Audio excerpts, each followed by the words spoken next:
For about 6 months now, our county has been the host of multiple grisly murders.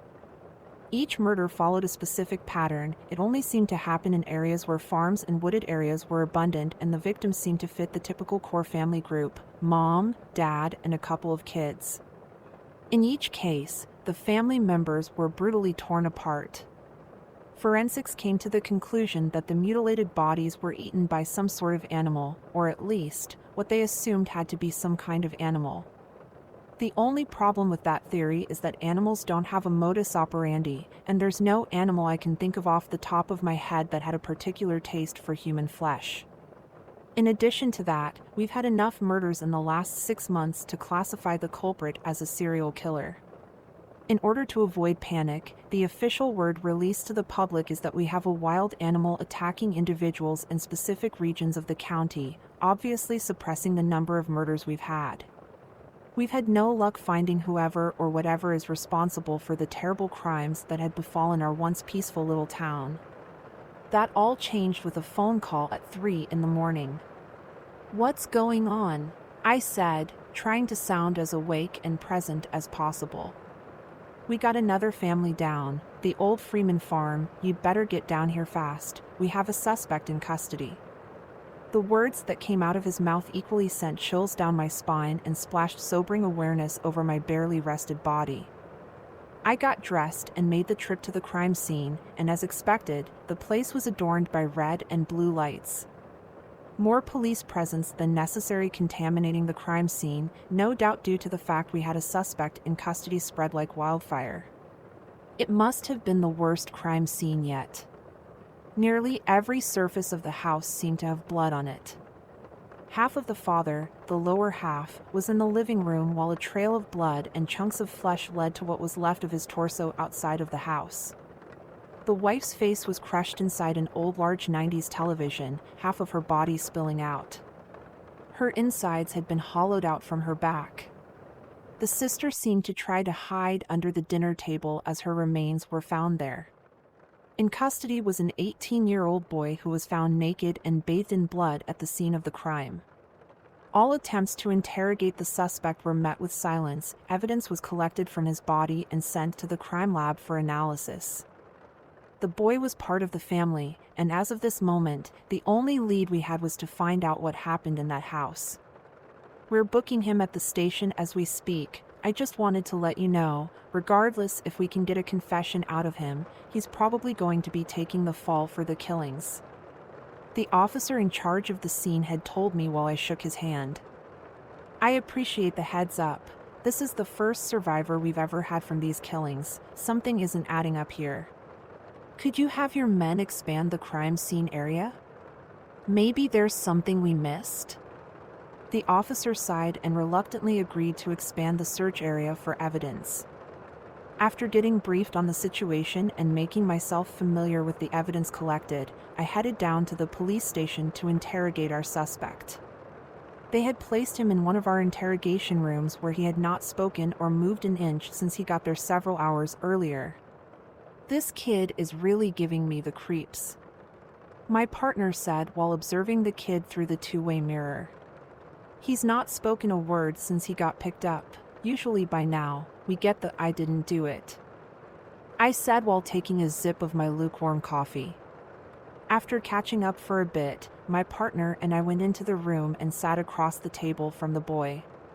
"Hello, Owen. I'm Detective Clancy, and this is my partner, Detective Brown." The kid didn't look up to meet our gaze or even acknowledge that we were there. After a few hours of asking Owen questions, we couldn't even get a peep from him. Frustrated, my partner lashed out. "You know you're gonna be on the hook for the murder of your family. If you can't tell us anything, then it's gonna look like you killed your own fucking family." Something from this interaction actually made the kid react. He actually stared at Brown and his lips started to tremble. "Help, Dad. Help me." It was like hearing someone speak for the first time. I suspected he was either heavily traumatized by what he witnessed, or it was like this kid was doing a bad imitation of human speech. Before I could engage him with another round of questions, my cell phone had started vibrating. I was receiving a call from the lead crime scene investigator. "Brown, could you take over? I'll be right back." I exited the room and answered the call. "Clancy here. I was in the middle of interrogating the suspect. You need to secure whatever it is that you are interrogating right now." We expanded the radius of our crime scene and we found a body in the woods next to the house of the kid. What was left of the body belongs to the kid you're interrogating. The man on the other side of the line sounded like a madman. Nothing he was saying made a lick of sense to me. "I don't know what the hell you're on about. What you're saying isn't possible." I looked over to the interrogation room and something started to happen to the kid. I heard stories of skinwalkers in the area since I was a kid and never believed them myself, but I got a half-eaten corpse here of someone that we just sent off to the police station. The kid's face and body began horribly distorting. My partner stood back and the kid had flipped the table over with inhuman ease and began ripping off loose-fitting skin across his body. Brown drew his sidearm and started shooting at the fucker. It unleashed an inhuman wail and lunged at my partner. It slashed at Brown's face with its sharp claws and tore his face off in a few swipes. Before I could react, it had burst through the two-way glass while still attacking my partner, now pulling his intestines out and feasting upon him while Brown weakly wailed. I drew my firearm and shot a few rounds into its slender frame, managing to anger it more than anything. As fast as it had attacked my partner, it was tackling me now. We would break through the entrance door and spill out into the hallway where it would quickly slip away on all fours, running on the walls to avoid my gunfire and disappearing once it reached the staircase. The commotion and gunfire drew the attention of a group of officers. "We have an officer down and one escaped suspect." I had to show my badge as I was getting up from the floor, as some of the officers did not immediately recognize me and were ready to confront an active shooter. A female officer, Rodriguez, helped me up as the rest of the group were in awe of the carnage left in the interrogation room. "What in the fuck happened here?" a sergeant I didn't quite recognize asked as he checked on Brown's pulse. The building power was cut off and the emergency lights came on. It must have cut the power. My partner and I were interrogating a suspect. It turned into some sort of monster and killed Brown. We tried shooting it down, but it was like bullets had no effect on it. Some officers turned their flashlights on to investigate the area. "You are not making sense, officer, but something is definitely not right here." "What direction did the perp head to?" I loaded a new magazine into my weapon and pointed in the direction of the staircase. I lost it going up the staircase. As if it was waiting for my cue, we started hearing screams coming from the staircase. It only took a few moments until gunfire was added to the chorus of noise. The group of officers moved into position and were ready to go up the stairs. The sergeant took his radio out of his belt and contacted another officer. "Rodriguez, come in. We have a situation on the west wing." It took a few moments, but another voice came through the static on the other end. "There's something in the here, Sarge. It's not fucking human." We could hear gunfire go off in the background of the radio and then immediately hear it somewhere up the staircase. "Report, officer. What are we dealing with?" There was another pause and the voice returned. "I don't fucking know, man. It just came out of nowhere and ripped some guy's throat out. We're sitting ducks out here, it's too dark and it's crawling up the walls." There was another round of gunshots and a high-pitched scream. The sergeant tried the radio again, but there was no reply this time. "We need better equipment to take this thing down, otherwise we aren't gonna last long in a firefight." I pleaded my case with the group of officers, but my mind was made up.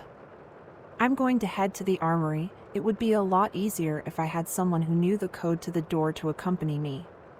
It was more or less a unanimous decision to gear up at the armory. It took us longer than expected to get to the basement of the building as we had to clear every hallway in this now dark maze of a police station. Every few minutes we could hear some blood-curdling scream in the distance. This thing was picking off every survivor in the building, and it wouldn't be long until it went after us. Just as we had reached the armory, we started to hear scratching sounds from deep in the darkness, coming from the hallway we had just come through. "Rodriguez, get this door open right fucking now," the sergeant ordered a female police officer who immediately got to work in inputting the right combination in the locked door. Oh God, help me! We heard as clear as day a voice somewhere in the dark that didn't sound quite right. Some officers got into position and pointed their guns and flashlights down the hall we came from, and in the middle was a disfigured silhouette of a man. Half of its body was normal while the other half was of that demented creature. One of its arms had large claws, and it was running them on the wall as it slowly walked toward us. "How is that thing talking?" a nervous voice said in the dark. Before I could tell them, it could probably imitate the voice of its victims, maybe the last words of its victims. A loud, deafening sound echoed through the hall. Everyone started to open fire on the creature, which looked extremely pissed. Within human speed, it used the walls and ceiling as a running surface to avoid our gunfire. It started ripping through bodies. Blood was everywhere in just a few short seconds. Body parts were flying and hitting surfaces. The blood had gotten off flashlights, and red light was now barely illuminating the carnage in front of me. I could barely make it out due to the gunfire, but Rodriguez had managed to open the door to the armory and was screaming at the top of her lungs for us, however many remained of our group, to get in. I sprinted faster than I've ever done so before and just barely made it inside before the door was closed and locked behind me. After taking a few moments to catch my breath and let the adrenaline go down in my body, I realized only Sergeant Rodriguez and I were left. We could still hear how it was slashing through bodies in the hallway, and when it was done we could hear it slashing and scratching away at the door. Thankfully, it wasn't able to get through the sturdy metal door separating us from it. It took a few minutes for us to compose ourselves and realize we were stuck in a candy store for gun freaks. The amount of bullets, weapons, and equipment available was impressive. We put on bulletproof vests and anything available that could protect our bodies from that thing and armed ourselves with Benelli M4s and AR-15s. "We need a plan if we are going to survive this," the sergeant said while securing smoke grenades to his vest. "You've had more experience with that monster out there. Is there anything you know that we don't? Maybe a way to kill it?" I contemplated the question while I loaded my shotgun. When that thing got here, it looked like an 18-year-old male, suspect of killing his entire family. It can shapeshift into its victims. I know this now because the body of that kid was found in the woods next to his house. It can also imitate human speech poorly. Every time I've heard it speak, it's been asking for help. My theory is that it can only imitate its victim's last words. Even with the newfound protective gear and weapons, everyone in the room was extremely disturbed by that information. "I don't really have anything for you. Hopefully, these weapons can do more than just piss it off, and we can blow it to bits like its name is Murphy." With as good a plan as any, we spilled back out into the hall to witness the horrors left behind by that thing. The floor was littered with bodies, not one complete, and slippery with the amount of blood on nearly every surface. We managed to follow the trail of blood on the creature's body through the labyrinth of darkness. Our hunt stopped back at the staircase where the interrogation first took place. The blood stopped right at the staircase, and everything in my body was screaming this was some sort of trap. We slowly made our way up the stairs and reached the cubicle section of the department, Nerd City we used to call it. Now it was just another scene of carnage. There were bodies still in their cubicles that didn't even get a chance to fight the creature before getting brutally butchered. Brass and blood was all over the floor. There was a peculiar body at the corner of the room that had a radio stuck in its skull. The sergeant recognized him as the officer he had been communicating with earlier. Before any of us could react, something had grabbed the sergeant by the neck and pulled him up to the ceiling. When Rodriguez and I focused our guns at tip with flashlights, the thing had pinned the sergeant to the ceiling and was ripping through his bulletproof vest with its claws until we got sprayed with red. I could feel something warm and heavy on my shoulders, which took me a few seconds to realize were sergeant's intestines dangling on me. Rodriguez was the first to shoot, hitting one of his smoke bombs and dispersing a thick cloud of smoke across the room. I shot my shotgun at the ceiling and heard the creature yell out in pain. I moved out of the way as the sergeant's torso had fallen down, shortly followed by his legs. Visibility was near zero and breathing was becoming more difficult under the heavy smoke. I managed to crawl back to the staircase where the smoke had not gotten to yet and was able to compose myself. I tried calling out to Rodriguez, but she didn't reply back. A few minutes go by and from the smoke comes out Rodriguez. Her vest had been ripped off and she was limping. "Wait! Stop fucking there!" I aimed my gun at her face, ready to unload. "Say something," I said, knowing she was aware the thing could imitate her appearance and her voice. She looked confused for a few seconds until her lips came out. It's not me." I felt a wave of horror take over my body as I knew it had gotten to her and it had worn her bloody rags to get close enough to me. It knew the farce was over and shot me a sickening smile. I pulled the trigger as hard and as fast as I could, unloading into its body. 7 clean shots I got in and down the creature went. I quickly started reloading my weapon to double tap the fucker. Before I could aim my weapon at its head this time, it slapped it from my hands with incredible strength. It slowly got back to its feet and grabbed me by the neck. I could feel the life being choked out of me as it lifted me off my feet. I was about to pass out as I felt it stab my belly with its claws. The vest stopped them from going all the way through, but it had time to tear me limb from limb now. As I was ready to accept my fate, red and blue lights were flashing through the windows. The rest of the department had shown up from the crime scene. It somehow knew that as well and smiled at me again. It tossed me across the room back into the cubicles and ran past me. I heard a loud crashing sound and realized it had jumped out of a 2-story window. In only a few hours, it had taken out most of the police officers in our town. Maybe that was its goal. Why did it let us arrest it in the first place? Now, even if we wanted to, we don't have enough manpower to hunt it down. There's not enough people to stop it from having its way with our once peaceful town.